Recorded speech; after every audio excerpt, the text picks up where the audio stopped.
Hi guys, it's Ryan Gill from Gill's Primitive Archery, and one of the biggest questions I get from folks when they're ordering a bow from me is, how do I measure my draw length?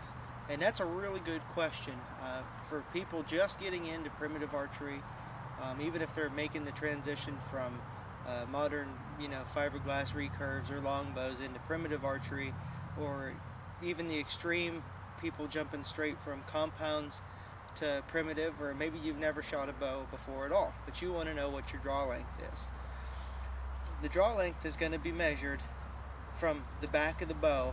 When this is how I do it for safety reasons. This is why everybody's always on the same page. Some people may measure it from the middle of the handle, some people may measure from the back, but so we're all on the same page. When I take an order, I measure it from the back of the bow, which is the part furthest away from you when you pull the string.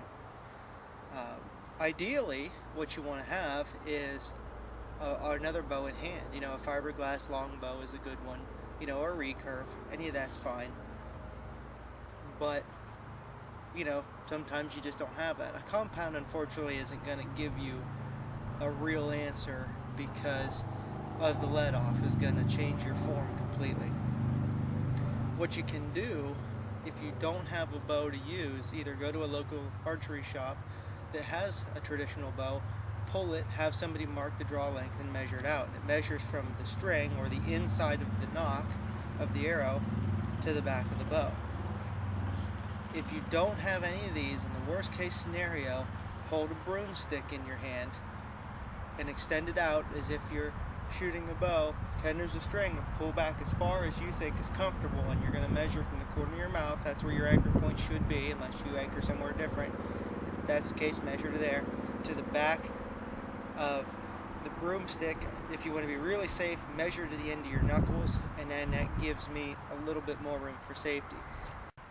The biggest problem you're going to have with using the broomstick technique is there's not going to be any resistance on it. So you can basically stretch your body out as far as it wants to go, and basically make your draw length about as long as your arms will reach, when in reality, when there's a bow in your hand and there's resistance, people's bodies tend to compress a little bit more.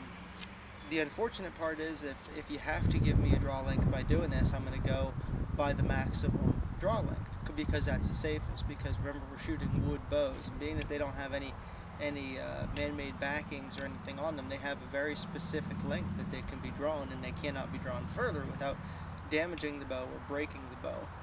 And a bow should never, ever, under any circumstances, be drawn further than the number marked on the belly of your bow. So this one's 57 pounds at 27-inch draw, which again is 27 inches from the back of the bow to the string at full draw.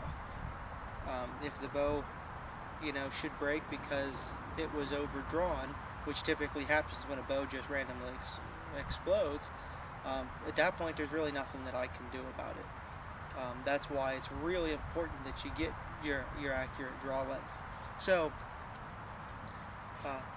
best way to do it, take an arrow. If you have an arrow, that again, this is ideal situation. You have a recurve or a longbow at home, or another selfbow, and you want to order one from me. Measure from the inside of the nock and make marks, at 23, 24, 25, 26. Pull the bow back, have somebody watch and say, well, you hit the third line, or you were a quarter inch from the fourth line, or whatever. Then bring it back and measure it, and then you'll know. That's the safest way I can tell you to measure your draw length.